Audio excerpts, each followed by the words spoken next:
So what happened? So the lady who was sitting next to me, I was on my phone and the volume was up on the phone, and she turned to me out of nowhere and she said, "So you're gonna make me listen to that the whole flight?"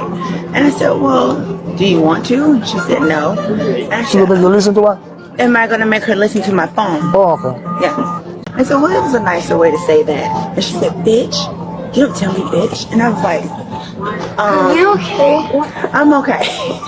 I'm okay. I'm just telling him what happened. I'm so sorry. And so it's all If there's anything I can do to help you were sitting near us. I was. Yeah, I was just telling I was him. there and I heard it was unreprehensible. The woman got in your face and gave you the middle finger. Yeah. And was doing things that were completely kidding. She was. She started I'm screaming. sorry. I'm embarrassed. I'm so sorry. It's all right. That's why I'm asking if you're okay. Yes, no, I appreciate it. I wouldn't be okay. I mean, you know, I don't know what she's claiming. She's gonna press charges saying that I hit her. I'm like, I did not hit you. I mean, you want to continue? You want to continue, ma'am? Sorry. Can you excuse me? Okay. Can I get your information? Can you get her information as a witness? Sure.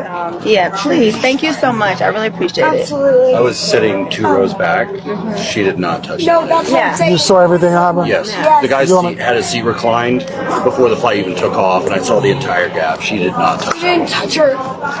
She screamed. You hit me in my face. I can tell you. I can tell you. Yeah. She did not. I could see her. I can write my info down if you want. Say, Okay. she didn't do anything wrong. How are you doing, ma'am?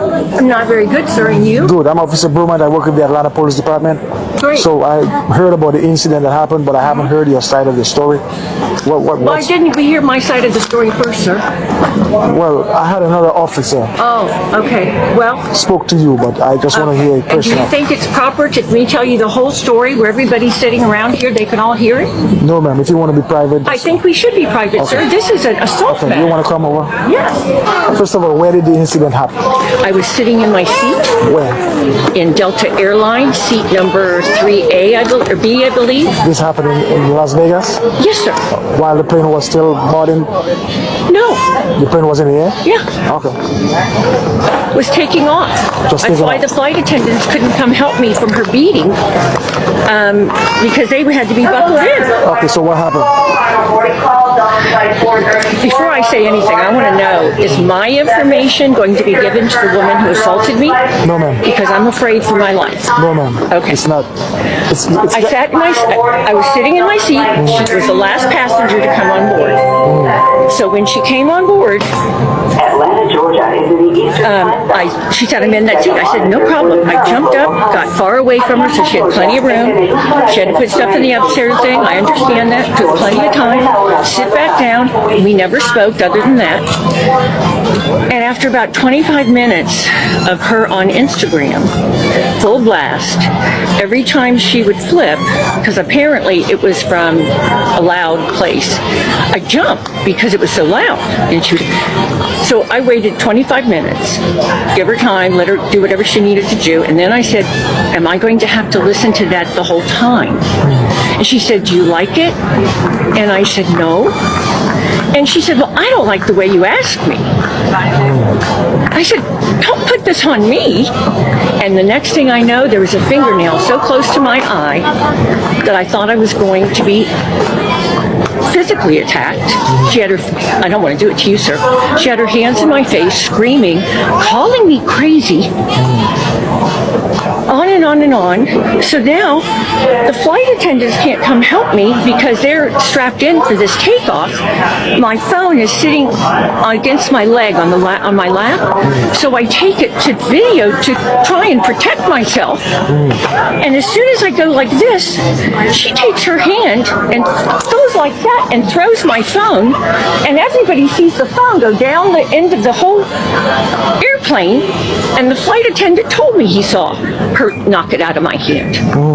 And that's assault. And So I'm she 70 years old. So she actually knocked the phone off your hand. You're right, she did. Okay. I didn't drop it. All right. Those racist white women tears are serious and they are dangerous. And we have seen it in our history where they know exactly when to use it for their advantage to cause harm to black people. And Porsha Williams from the Real Housewives of Atlanta was a victim to those white women tears this weekend coming back from BravoCon because this 70-year-old white woman decided to use her privilege and cause chaos. And now Porsha is in hot water and got the FBI looking at her because the lady said Porsha assaulted her and made her phone fly across the airplane floor. And this is how entitled this lady is. When the police approached her to get a report, she questioned him as to why he got a report from Porsha first rather than her. Hello guys, and welcome to the RHOA Report, where we get an outsider's view with an insider's clarity. On a recent Delta flight from Las Vegas to Atlanta, Porsha Williams, the Real Housewives of Atlanta star, got into a tense confrontation with a 70-year-old woman. And from the way passengers described it, this wasn't just a small disagreement. It was one of those classic mid-air blown-ups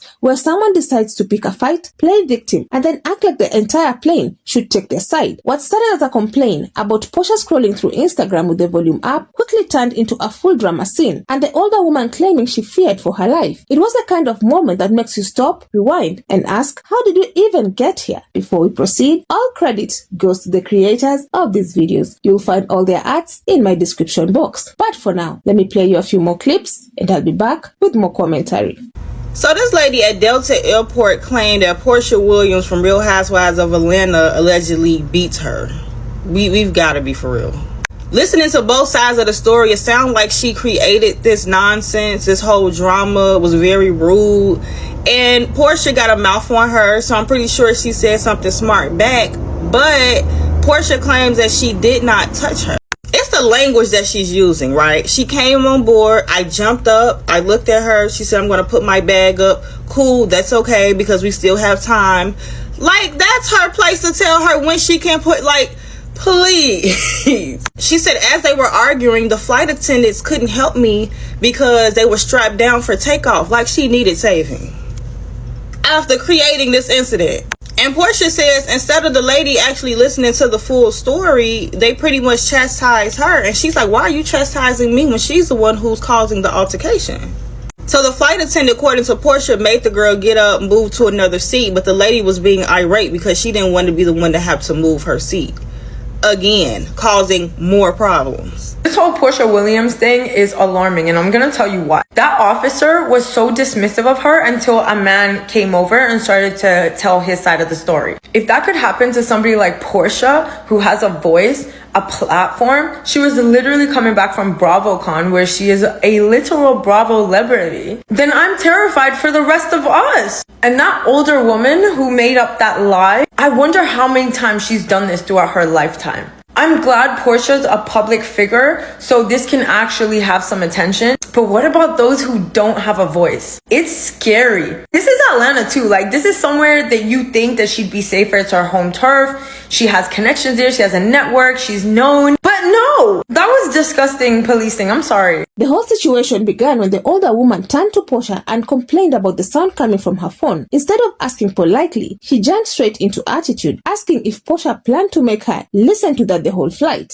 Porsha responded calmly, asking if she really wanted to hear it for the entire flight. When the woman said no, Porsha told her there was a nicer way to ask. And that simple comment, that tiny nudge toward basic respect, is what seemed to set the woman off. Witnesses said the older woman immediately took things to a disrespectful level. That insult is what shifted the whole energy. What could have been a simple, normal, adult conversation about phone volume suddenly became a fight. She tried to record Porsha as if she was building evidence, but she dropped her phone in the aisle mid-argument. According to Porsha, the woman accused her of hitting her, but Porsha denied touching her at all. Several passengers later backed that up. From the woman's own statement, she claimed the volume from Porsha's phone startled her and made her jump. She also told police that Porsha pointed in her face and brought her hand close enough to her eye that she feared she was about to be attacked. She said she was 70 years old and felt unsafe sitting next to Porsha. And then came the dramatic line that caught everyone's attention. She said she was afraid Porsha was going to have me unalived. That sentence alone turned the whole situation into social media fuel because of how extreme it sounded. Meanwhile, passengers weren't buying the story. Several spoke up to defend Porsha. Another passenger said he saw no physical attack at all. This whole incident reminded many people online of a pattern they've seen over and over again, especially when it involves black women. A person starts the trouble, acts entitled, gets loud, and pushes boundaries. But the moment things don't go their way, they suddenly switch into victim mode. Fear becomes the shield, tears become the weapon, and the story gets flipped to make the black woman look aggressive, dangerous, or threatening, even when she's the one trying to de-escalate. I'm gonna start by saying this is the face of a lying-ass Karen. The lady about to accuse Porsha of assaulting her on a flight and making this whole big deal. Luckily, when they landed, Porsha had witnesses on the plane that came forward, was like, hey, I'm so sorry this happened to you. Like, that lady is lying. She did not touch that lady. That lady was about to put Porsha in a very dangerous situation, especially about to hinder Porsha of doing her job if they just believe that lady outright. Sorry if this is your grandmother, and if it is, you should be highly ashamed. That's exactly how many people saw this situation. The older woman didn't start by trying to solve a problem. She began with attitude. She added disrespect. She poked at Porsha hoping to get a reaction, but when Porsha set a boundary, she suddenly feared for her life. And that is where the harm really begins, when someone uses fear as an excuse to avoid accountability for their own behavior. Porsha stayed calm for most of the exchange. Yes, she told the woman off after being insulted, and she made it clear that she wasn't going to be talked to any kind of way. But the witnesses who defended her said she didn't threaten the woman and didn't hit her. They also said the woman kept trying to push police toward her side, asking officers why they didn't interview her first. That attitude, the expectation that her story should automatically be believed, only fueled the impression that she was using her age and her identity to gain sympathy. Even the police body cam footage shows the woman still leaning into her version. She described dramatic hand movements, fear, and danger. She insisted that she was physically pushed, though multiple passengers said nothing like that happened. It was clear that once she decided she was the victim, she planned to commit to that role, no matter what witnesses said. Thankfully, there were some amazing bystanders on the plane watching out for our girl, because when Porsha was being questioned by the police officer, people came up behind her and was like, oh no, are you okay? The problem is that this type of behavior can have real consequences. When someone makes false claims of danger, it can lead to innocent people being blamed, punished, or even charged with crimes. And when the person being blamed is a black woman, the stereotypes about anger, aggression, and violence often make the situation worse. For many online, this wasn't just about plain noise. It was about a deeper issue that black women face in everyday life. The moment they stand up for themselves, someone else suddenly feels threatened. In this case, the witnesses protected the truth. Their statements helped balance the situation and prevented the older woman's fear narrative from taking over. If the passengers had stayed quiet, the story could have gone very differently. That's why their support became such a major part of the conversation online. It showed how important it is for bystanders to speak up. Porsha was dead ass wrong for having her music up. Yes, she was. But hear me out. I'm going to let y'all know why that lady was intentionally going to use her white privilege to overpower Porsha, and she was just racist. We all know how to talk to people when we want to have a pleasant response.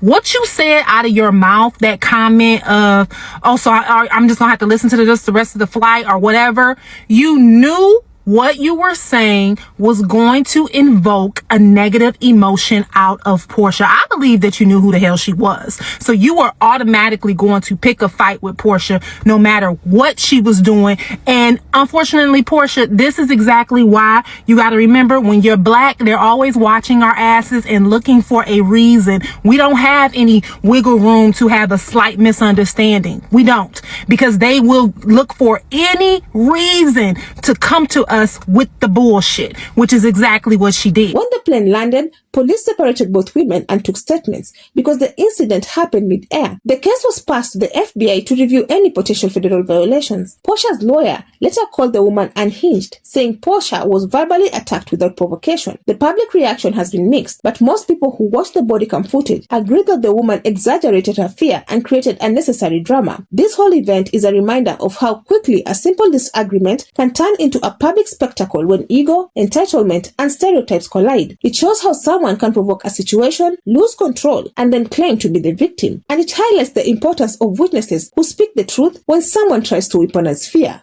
Another one. So what do you all think? Do you think the older woman was really scared, or was she trying to flip the story? Let me know your thoughts down in the comment section. I would love to keep this discussion going. Otherwise, that's it from me. I also have another video specifically tailored for you, and if you enjoy such kind of content, please click up here and enjoy. Also, consider subscribing, liking and sharing, because it helps me grow my channel and helps YouTube recommend this video to a wider audience. Lastly, kindly consider joining my channel, and I would really appreciate it. But for now, thank you so much for watching, and until the next time, the Joy Report out.